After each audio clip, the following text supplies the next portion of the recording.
Mario Kart 64, a game, my friends, which, if you were anything like me, managed to somehow provide nearly infinite replay value with only 16 courses, all of which have become classics in the kart racing genre, and a game in its own right which has fostered one of the most optimized, competitive speed gaming communities for more than 20 years. To give you an idea of Mario Kart 64's competitiveness, I'd say it's one of a very, very small handful of games where at least someone, somewhere in the world, has been speedrunning the game every single day since its release.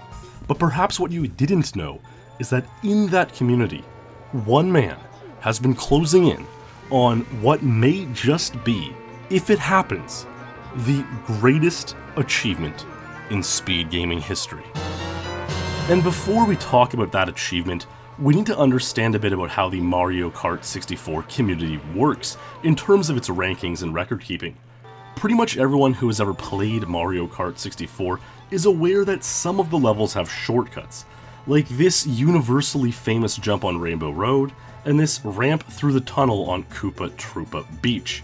But there are also some perhaps lesser known shortcuts, like this one on Frappe Snowland, or this one on Yoshi Valley. So naturally, the game's time trials are separated between shortcut and non-shortcut records. This of course requires the community to define a shortcut, in which case the agreed upon definition is whether or not the cut was intended in the game. So ironically, the Koopa Troopa Beach ramp tunnel isn't considered a shortcut in this context, nor are general time savers like jumping across small corners on Sherbetland. Rather, the shortcuts are generally more glitchy tricks like this one on Royal Raceway or this one on Toad's Turnpike. Okay, with that definition in mind, there are 11 courses which have shortcuts in the game and 5 which don't. Moo Moo Farm, Koopa Troopa Beach, Sherbetland, Bowser's Castle, and Banshee Boardwalk. Although as one last caveat before we continue, I should say that all of those courses, barring Moo Moo Farm, have shortcut-like glitches that can be pulled off in Grand Prix mode, using items like mushrooms and doing stuff like bouncing off other drivers' heads. But we're talking about time trial mode records here, not Grand Prix full game runs, so let's carry on. In the context of either shortcut or non-shortcut records, the game cartridge saves your record times for both your fastest lap, or FLAP for short, and your 3-lap course time, or 3-lap for short. So each course has 2 records to submit, your FLAP time and your 3-lap time.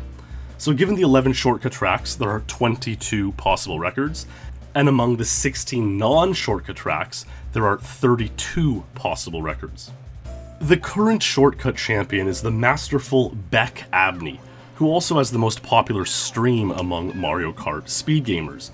Beck has 12 world records on the 22 shortcut stages, which I think we'd all agree is pretty dominant. He's followed by Vincent Tolui, who has 6 world records, and then a scattering of players including Miles Burkham, Greg Inatenko, and Zoran Tintar with 1 to 3 shortcut world records. The shortcut records themselves are often incredibly impressive, especially the 3-lap records, which often require you to hit 3 absurdly precise tricks in succession at full speed. But as impressive as Mario Kart 64 shortcut records are, they're not what we're talking about today. The non-shortcut rankings are even more competitive, as pretty much anyone who's ever played Mario Kart would be familiar with basic time trials, trying to improve your record around a course. The non-shortcut rankings have 1,097 people ranked, only trailing behind Super Mario 64, Ocarina of Time, and Super Mario Odyssey in terms of overall participation, and it's nearly twice the amount of people who have submitted times than in the shortcut category at 561. So suffice to say, there have been a lot of people who have put a lot of hours into grinding for Mario Kart 64 world records. With so much competition, you would think there would be a wide discrepancy among the world record holders. Maybe the best player might have 10 or 12 of the 32 records, the next best players might have 4 or 5 world records each, and there might be a scattering of people with 1 or 2 world records on their favorite levels. And for many years, that's just what the Mario Kart 64 world rankings looked like. But that all changed when this man showed up. Matthias Rustemeyer. Matthias got his first world records in 2011 and quickly became a top-tier racer in Mario Kart 64. His Bowser's Castle flap world record still stands from June 2013. His Calamari Desert and Toad's Turnpike flap records also stand from 2013. Matthias continued to gain momentum and world records through the years, leading him to a point where he held 31 of the 32 Mario Kart non-shortcut world records. That's right, he got to a point where he held simultaneously all but one of the world records in the game, which to be honest might already be the most impressive achievement in speed gaming history. Again, this is Mario Kart 64 we're talking about here, a game that is one of very few with over 1,000 registered speedrunners. A game that's been speedran, optimized, and grinded every single day for the past 20 years. It's not some pushover game with little competition where getting every world record isn't all that meaningful. I mean, for a time when Mario Golf had about a dozen people who had ever submitted speed golf times to cyberscore.net, I held the world records on all 6 courses. But Mario Kart 64 isn't a game with only a dozen players. It's a game where dozens of top-tier players are daily trying to knock off Matthias's records. And whenever they manage to do so, he usually gets them back very quickly. In March of this year, Matthias took the Mario Raceway 3-lap record from Daniel Burbank and tied Dan's Mario Raceway flap record, which brought Matthias's world record total up to 31 of 32. Matthias then lost a few of his records to Beck ABNEY, but got them back very quickly, which exemplifies how you just can't keep Matthias down for very long. On Calamari Desert, Matthias held the world record, 2 minutes and 4 seconds .23 for over a year, until ABNEY tied it, and then lowered it to 204.21 in March. Matthias got it back 2 days later with 204.08, ABNEY retook it 8 days later with 203.99, and then on April 20th of this year, Matthias took it back once again with 203.94. Yes! Yes! Oh. They also had a similar exchange on Rainbow Road in April, where ABNEY beat both Matthias's 3-lap and flap records, but Matthias took them back after 6 and 2 days, respectively.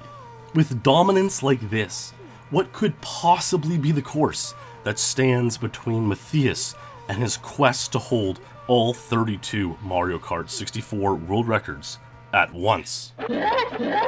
Donkey Kong Jungle Parkway is a fairly unique course in non-shortcut attempts. I asked Matthias what makes this course different or more challenging for him, and he pointed out a number of things. For one, you need to cut corners on these grassy knolls where you get hit by coconuts from the forest. As a result, the game's memory can't save your ghost on record pace DKJP runs.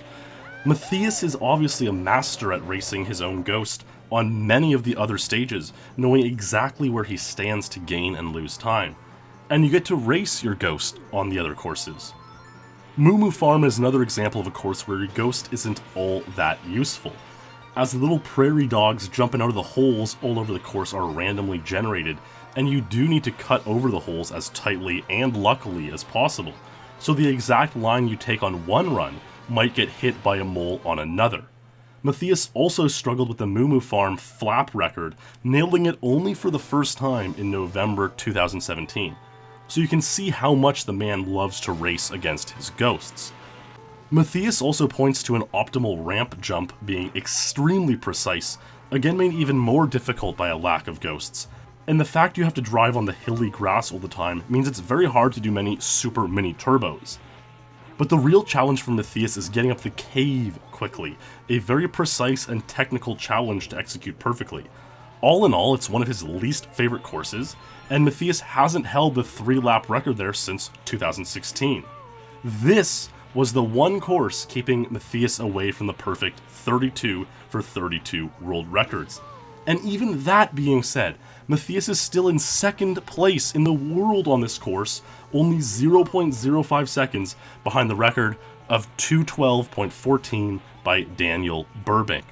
Matthias obviously was grinding hard for that record, and his place in speed gaming immortality. But just last week, on May 1st, another wrench was thrown at Matthias' quest for glory. Despite Matthias' shortcomings on DKJP, he did hold the flap record, 42.26, since October 2015. But on May 1st, another top player, the Croatian madman ZORAN Tintor, got a 42.24, dropping Matthias' world record total back down to 30 out of 32. And that's where we sit today. It's pretty crazy if you look at Matthias' runs, even from December 2017.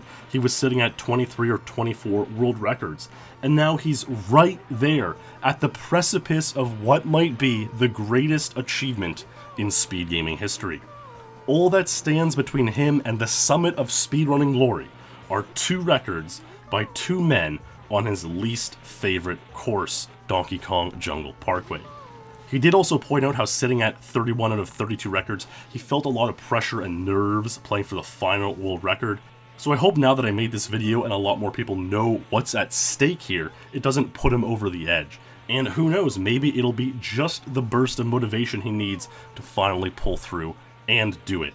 Matthias does occasionally stream, so I'll be sure to link his Twitch and YouTube in the description. I hope you can see now just how absurd this achievement would be and just how much competition he's dealing with from other top players who are actively, every day, trying to take back some records for their own. I mean, just imagine in this day and age if someone were to get the world records for all the categories in Super Mario 64, 0, 1, 16, 70, and 120 star, or Ocarina of Time, any percent, MST, no I am wrong warp, all dungeons 100%. It's completely absurd, and that's the level of competition we're dealing with here. I really hope he can do it, even if he only has 32 for 32 for a single day. Certainly a wild story in speedrunning to keep tabs on, and if it happens, I firmly believe it will be the greatest achievement in speed gaming history. Thanks for watching. I hope you enjoyed this video about Mario Kart 64. There really is a ton of interesting history in the community over the years, so if you liked it, I'm sure it won't be my last about this game. If you want to see more speedrunning commentary and content, and probably a follow-up to the story at some point, do subscribe to the channel. In the meantime, stay true, and I'll see you in the next stream or video.